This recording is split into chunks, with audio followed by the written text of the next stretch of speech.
Hey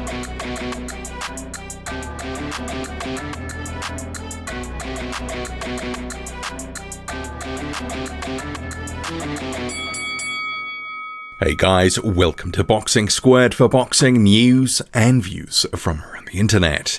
The former WBC champion Deontay Wilder has spurned the new Bridgerweight division that the WBC is pushing in, as well as calling out Dillian Whyte and a number of other fighters. So he made these comments to the Last Stand podcast. I'll get to the Bridgerweight stuff first, then Dillian Whyte and the other names. Some of them you already know, one or two may be more of a surprise, but starting with the Bridgerweight stuff. So in terms of this new division, the WBC, I think very cynically bringing this in my view, I don't think it's needed, but they're going to do it. And remember, this is named after a kid who saved his sister from a dog. So this is why it's called Bridgerweight, if there was any confusion about the name of the division. The kid's name was Bridger. But Wilder, talking to the Last Stand podcast, says, I understand people have to make money, and this is a way they come up with to make money with these belts. If it's specifically designed for me to be the face of it, I decline. My career is at heavyweight. So Deontay Wilder's statements on Bridgerweight. And I have to commend that position because I think, Deontay Wilder and a number of other sort of lighter heavyweights, they have been sort of fingered by fans and commentators alike as potentially being guys that could fight for a vacant title. And the more sort of these high-profile fighters sort of turn away from what is a cash grab, in my view, it is set up to make more money and fees for the WBC. I mean, it's no surprise that as soon as the pandemic hits, they start looking for other options for more money because their sort of funding sources started to dry up in some avenues. And it is a cash grab.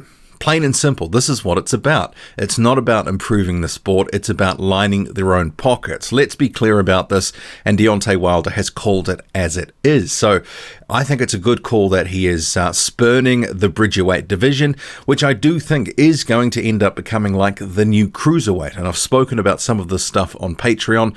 I think it will become a division where people just won't want to stay. They may enter it to get a belt and then move up, but it is one of these things that I think there will be more money in the heavyweight division, the prestige will remain in the heavyweight division, and the Bridgerweight division will become the new cruiserweight division.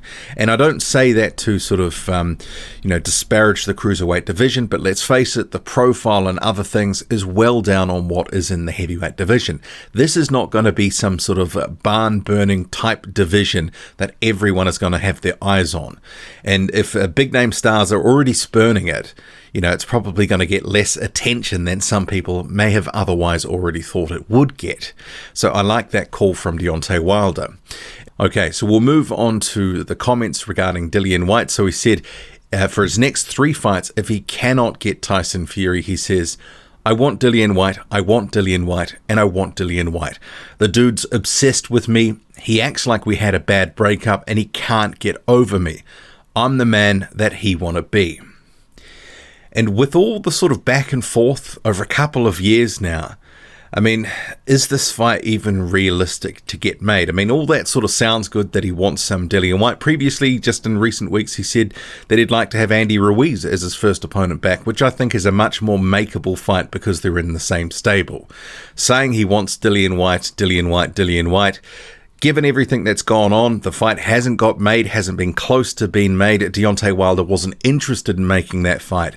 What's really changed now? And remembering there's promotional issues, broadcasting issues, there's a lot of bad blood. I'm sure Dillian Whyte would jump at that, and he'll be quick, I'm sure, to call out Deontay Wilder and say, the coward didn't want to fight me, all that sort of stuff that Whyte normally has been saying off Wilder. I just don't think it's realistic. I'm not expecting it to happen. If it hasn't happened by now, what's going to make it happen now? Anyway, moving on to the other names, because I think there is a couple of makeable fights in these other 4 names that have been made. Number 2 is Andy Ruiz Jr. This is a fight Deontay Wilder has spoken about in the past couple of weeks. I actually think it's quite realistic. They're in the PBC stable. It could be a pay-per-view event for the PBC. I think it's makeable if they want to have it. That depends on a few things, obviously, if there's no Tyson Fury third fight. I could see it actually happening. Deontay Wilder and Andy Ruiz Jr., they may have some sort of interim fights for the time being. Remembering Ruiz has said that he wants a tune-up and he hasn't had that yet. He wanted that tune-up before facing a guy like a Luis Ortiz. But if there's a big money payday on the line with Deontay Wilder, maybe he would step straight into it, or maybe they would have sort of interim fights first. But I think that's highly makeable. Good fight. I'd like to see it. Another name, Robert Helenius. And the PBC do have an option on Robert Helenius' next fight. He's currently the WBA gold champion.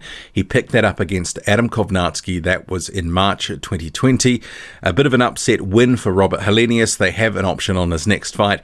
He hasn't been confirmed in a rematch with Kovnarski yet. There was talk potentially Luis Ortiz. A couple of other names are on the table, maybe Charles Martin. There was a few names floating around, but I think we will see Helenius against a PBC heavyweight at some point, and maybe it will be Wilder, because I think, potentially a path back to a heavyweight title. I'm not counting the gold title as a heavyweight title, but I could see it being, you can get that title, then seek some sort of unification. So we will see what happens with that one. But Robert Helenius, not the greatest fight in the world, but makeable. Joseph Parker is another name. And this sort of is a little bit from left field, because there was, a couple of years ago talk of unification, but ultimately both sides ended up walking away because there wasn't enough money in the pot. They couldn't get a deal done. But in terms of Joseph Parker, I think many would expect he would be able to box with Wilder and potentially outbox him. He's got a chin. It's an interesting style matchup. He is harder to hit than people think. But Deontay Wilder with a significant height and reach advantage, throwing those long levers, those power punches, it would be quite an interesting fight. And in particular because Joseph Parker doesn't have a great inside game. I don't think he could come up and barrel up on Deontay Wilder's chest and bully him around like a guy like Tyson Fury we've seen him do. Whereas Joseph Parker, he's sort of more box and move, pot shot from the outside, maybe box a bit at mid-range, but he's not a guy that's going to walk you down, especially a massive power puncher. So yeah, that would be an interesting fight, but would it get made? Parker at the moment is currently on the books for Matchroom. Still got one more fight on his deal. This current one that he's having with Junior Farr is outside of that. But I don't think that they would just let him walk into some sort of fight at PBC if he's still got a fight remaining on his Matchroom and DAZN deal. And the last one, and this is, I guess, where Bridgerweight sort of comes into the sort of discussion. People sort of thought that maybe it might end up being Alexander Usyk and Deontay Wilder fighting for the WBC Bridgerweight title whenever that sort of division comes into force. Clearly with Deontay Wilder saying, look, I'm at heavyweight, if this is for me, forget it, I decline. It's probably not going to happen, but it is an interesting fight. You've got the sort of master boxer against the big power puncher. I think many people would expect that Deontay Wilder may sort of struggle with the boxing of Alexander Usyk, but it's not to say that he couldn't catch up with him and maybe tag him with something. We have seen other guys at heavyweight that Usyk has fought, Chaz Witherspoon and even Alexander Usyk, who have tagged him a bit. And if he is catchable and Deontay Wilder catches him with that big right hand, well, it could be lights out. But on the face of it, that might end up looking like not a comedy, but Alexander Usyk with his skills would be flummoxing Deontay Wilder in the ring. But there's always that sort of element of danger. Will he get caught with something that sort of turns out the lights and finishes the night?